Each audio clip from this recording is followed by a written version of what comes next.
என் friend வந்து யூகேல MBA படிக்கிறான்.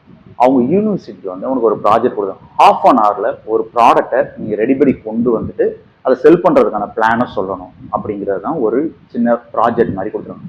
ஹாஃப் அன் ஹவரில் ஒரு ப்ராடக்டே ரெடி பண்ணி கொண்டு வந்திருக்கணும். இந்த ஐடியா வச்சு தான் இந்த வீடியோ எடுக்க போகுது.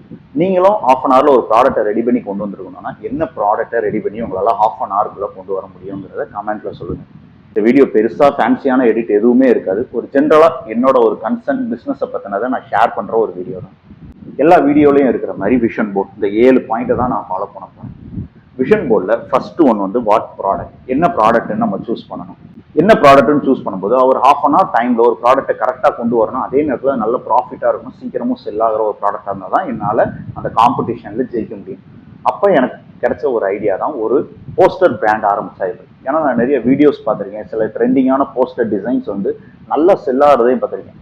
அதனால ஒரு போஸ்டர் பிராண்ட் கிரியேட் பண்ணலாம், ஹாஃப் அன் ஹவரில் ஒரு ப்ராடக்டே நம்மளால் பண்ண முடியும்னு நினச்சி தான் நான் ஒரு போஸ்டர் பிராண்ட் கிரியேட் பண்ணலான்ட்டு அந்த ஐடியாவை நாங்கள் வந்து சொல்லி அந்த காம்படிஷனில் என் ஃப்ரெண்டு வந்து வின் பண்ணோம். ஸோ ப்ராடக்ட் வந்து என்னன்னா போஸ்டர் பிராண்ட், ஒரு போஸ்டர் கிரியேட் பண்ண போகிறோம், அதை செல் பண்ண போகிறோம். Buy and sell or make and sell. இந்த இதை பொறுத்த வரைக்கும் பை அண்ட் செல், இன்னொருத்தவங்க நம்ம வாங்கி செல் பண்ண போகிறது இல்லை, நம்மளே ஓனாக ஒரு டிசைனை வந்து மேக் பண்ணி தான் செல் பண்ண போகிறோம். அது எப்படி பண்ணேன் அப்படிங்கிறத அந்த வீடியோவில் இருக்க போகுது. ஏஐ வந்ததுலேருந்து நமக்கு காப்பி ஃப்ரீ இமேஜஸ் எல்லாமே ரொம்ப கிளாரிட்டியான ஒரு இமேஜ் நமக்கு ஈஸியாக டவுன்லோட் பண்ண முடியும். ஸோ நாங்கள் பிளான் பண்ணது என்னன்னா, ஒரு கார் எனக்கு ரொம்ப பிடிக்கும், மஸ்டாங் எனக்கு பிடிக்கும். ஸோ ஒரு காரை வச்சு நம்ம ஒரு போஸ்டர் டிசைன் பண்ணி கொண்டு போய் அந்த ப்ராடக்டை அவங்ககிட்ட ஷோகேஸ் பண்ணுவோங்கிறது தான் நான் அவனுக்கு கொடுத்த ஐடியா. ஸோ ஒரு காரோட ஏஐ ஜென்ரேட்டட் இமேஜ், ஏன்னா காப்பிரைட் ஃப்ரீயாக இருக்கணும் அந்த இமேஜ். இன்னொருத்தவங்க வந்து அவங்களோட ஒர்க்கை நம்ம வந்து ஸ்டீல் பண்ணக்கூடாது. ஸோ அந்த ஒரு இமேஜை நான் வந்து இன்டர்நெட்லேருந்து தேடி எடுத்துக்கிட்டேன். அப்புறம் என் பக்கத்துலேயே உள்ள ஒரு ஸ்டோரில் போய் நான் அதை பிரிண்ட் பண்ணி அந்த போஸ்டருங்கிற ஒரு ப்ராடக்ட் வந்து என் கையில் ரெடி ஆயிடுச்சு. கிட்டத்தட்ட ஒரு 10 மினிட்ஸ்க்குள்ளே கூட இந்த ப்ராடக்ட் வந்து ரெடி ஆயிடுச்சு. அந்த ப்ராடக்டோட ஃபைனல் அவுட்லுக் வந்து இதுதான், ஒரு ப்ரோட்டோடைப் தான். இது வந்து அவ்வளோ குவாலிட்டியாக இருக்காது, இன்னும் ரிசர்ச் ஒர்க் பண்ணினா குவாலிட்டியாக கொண்டு வரலாம். இது வந்து ஏஐ ஜென்ரேட்டட் ஒரு இமேஜை வந்து நான் எடுத்து பண்ணது. பின்னாடி வந்து ஃபோன் டேப் வந்து யூஸ் பண்ணிருக்கேன், டபுள் சைட் டேப் வந்து இது. ஸோ ஸ்டிக் பண்ணுறதுக்கு வால் மவுண்ட்டுக்கு இதாகும். இது இன்னொரு இமேஜ். இந்த விஷன் போர்டில் என்ன ப்ராடக்ட் நம்ம முடிவு பண்ணிட்டோம், ப்ராடக்டையுமே நம்ம பண்ணி கொண்டு வந்துட்டோம். அதுக்கப்புறம் அவங்களுக்கு வந்து நம்ம பிஸ்னஸ் ப்ரொபோசல் கொடுக்கணும், எப்படி இதை செல் பண்ண போறீங்க அப்படிங்கிறது. ஹூ டு செல், யாருக்கு நம்ம செல் பண்ண போகிறோம். ஒரு கண்டென்ட் கிரியேட்டராக இருக்கட்டும், இல்லை நம்மள மாதிரி ஒரு ஏஜ் குரூப், ஒரு மிடில் ஏஜ் குரூப்பில் உள்ளவங்க தான் வீட்டில் வந்து வால்பேப்பர், வால் போஸ்டர் ஸ்டிக் பண்ணுற ஒரு ஏஜ் கேட்டகரியில் உள்ள பீப்புள்ஸ்.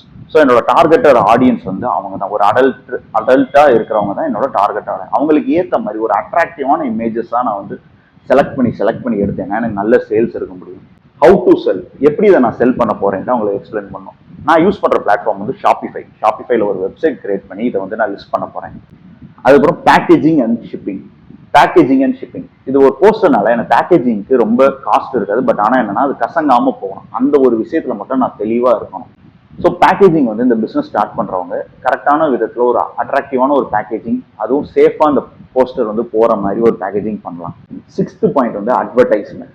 இப்படி ஒரு ப்ராடக்ட் இருக்குன்னா என்ன பண்ணணும், அட்வர்டைஸ் பண்ணணும். மெட்டா ஆட்ஸ் இந்த மாதிரி பிளாட்ஃபார்ம் யூஸ் பண்ணிட்டு என்னோட ப்ராடக்ட் வந்து நான் அட்வர்டைஸ்மெண்ட் பண்ணலாம்.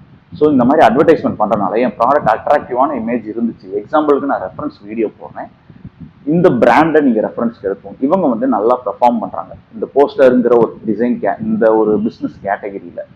இந்த பிராண்டை நீங்கள் ரெஃபரன்ஸ் பண்ணிவிட்டு இதே மாதிரி இதோட பெட்டர் குவாலிட்டியில் நீங்கள் கொடுத்தீங்கன்னா கண்டிப்பாக உங்களாலேயும் ஒரு நல்ல சேல் எடுக்க முடியும். மந்த்லி டார்கெட், எவ்வளோ சேல் நீங்கள் எடுத்திருக்கீங்க, எவ்வளோ ப்ராஃபிட் வந்திருக்குன்னு எப்போவுமே எந்த பிஸ்னஸ் பண்ணாலுமே நீங்கள் அதை வந்து அனலைஸ் பண்ணணும். அப்போ தான் நீங்கள் இதுக்கு அடுத்த கட்டத்துக்கு இந்த பிஸ்னஸ் எப்படி க்ரோ பண்ணலாம். இதில் இன்னும் மெட்டாலிக் போஸ்டர் இருக்குது, இன்னும் வால் பெயிண்டிங் இருக்குது. இந்த கேட்டகரிக்கு நீங்கள் சேல்ஸ் நல்லா கொண்டு வந்துருக்கீங்க, உங்களுக்குன்னு ஒரு பிராண்ட் நேம் ஆயிடுச்சு, உங்களுக்குன்னு ஒரு ஆடியன்ஸ் வந்துட்டாங்கன்னா இதை க்ரோ பண்ணி நீங்கள் இன்னும் பெருசாக கொண்டு போகலாம். இந்த 2 போஸ்டர் ஏன்னா என்ன ப்ரைஸிங்கில் வைக்கலாம். இது வந்து எனக்கு ஒரு போஸ்டர் வந்து 20 rupees ஆச்சு இந்த போர்டில் எனக்கு பிரிண்ட் எடுக்க. இது வந்து ஒரு போர்டு 20 rupeesக்கானதை நான் வந்து 59 rupeesங்கிற ஒரு ப்ரைஸுக்கு வந்து நான் லிஸ்ட் பண்ணுறேன். இந்த போஸ்டர் 59 rupeesங்கிற பட்சத்தில் எனக்கு கண்டிப்பாக இது மாதிரி ஒரு செட் ஆஃப் ஒரு 6 போஸ்டர் வச்சேன்னா ஒரு குறிப்பிட்ட ஒரு டீசெண்டான ஒரு அமௌண்ட் ப்ராஃபிட் எனக்கு வரும். லிஸ்ட் பண்ணிட்டு என்னால் அட்ராக்டிவான ஒரு ஆடு கிரியேட் பண்ண முடிஞ்சா கண்டிப்பாக இதில் நிறைய நம்பர் ஆஃப் சேல்ஸ் எடுக்கலாம். ஒரு இனிஷியல் ஸ்டேஜில் ஒரு ஆன்லைன் பிஸ்னஸ் எப்படி பெர்ஃபார்ம் பண்ணுது அப்படின்னு நீங்களே உங்களை ஒரு டெஸ்ட் வச்சு எப்படி நம்ம பண்ணுறோம், ரொம்ப லாஸ் கம்மியான ஒரு பிஸ்னஸ் பண்ணி ட்ரை பண்ணி பார்க்கணும். ஒரு அண்டர்ஸ்டாண்ட் மார்க்கெட்டை எப்படி பண்ணணும்னு நினைக்கிறவங்க கண்டிப்பா இந்த எக்ஸாம்பிளை எடுத்து, இந்த ஒரு எக்ஸ்பெரிமெண்ட்டை எக்ஸாம்பிளா எடுத்து கண்டிப்பா ட்ரை பண்ணி பாருங்க. இதுல உங்களுக்கு பெரிய லாஸ் எதுவும் வராது. ஆனா நீங்க கத்துக்கிறது நிறைய இருக்கும் கம்மியான இன்வெஸ்ட்மெண்ட்ல. உங்ககிட்ட ஒரு ப்ராடக்ட் இருக்கும், வெப்சைட் கிரியேட் பண்றது எப்படின்னு கத்துக்குவீங்க, பேமெண்ட் எப்படி கலெக்ட் பண்றதுன்னு கத்துக்குவீங்க, ஷிப்பிங் எப்படி பண்றது கத்துக்குவீங்க. ஒரு இனிஷியலா ஸ்டார்ட் பண்றவங்க கண்டிப்பா இந்த மாதிரி மினிமம் லாஸ் உள்ள ஒரு பிசினஸை நீங்க கண்டிப்பா ட்ரை பண்ணி பார்த்துட்டு அதுக்கப்புறம் உங்களோட ஐடியாவை ஃபர்தரா க்ரோ பண்ணுங்க. இது உங்களுக்கு ரொம்ப ரொம்ப ரொம்ப லேர்னிங் கொடுக்கும். இந்த மாதிரி ½ ஒரு ப்ராடக்ட் நீங்க ரெடி பண்ணணும்னா என்ன ப்ராடக்ட் ரெடி பண்ணுவீங்கிறத கமெண்ட்ல சொல்லுங்க. நெக்ஸ்ட் வீடியோல நான் உங்களை பார்க்குறேன்.